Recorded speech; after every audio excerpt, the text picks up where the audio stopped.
Welcome to this tutorial on how to fix skin in Photoshop. Whether you're retouching portraits or enhancing images, these steps will help you achieve smoother skin effortlessly. Start by opening your image in Photoshop.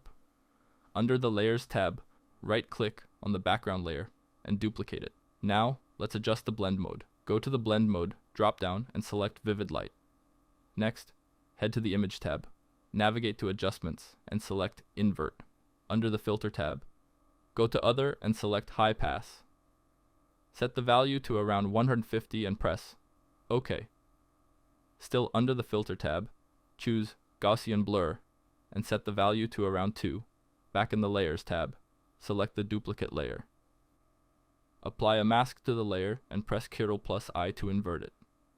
Now select a brush with a hardness of 0, size around 500, and both opacity and flow set to 100%. Use the brush on the areas of skin you want to fix. Simply paint over any imperfections, blemishes, or uneven tones. And there you have it. With these simple steps, you can achieve smoother and more flawless skin in Photoshop.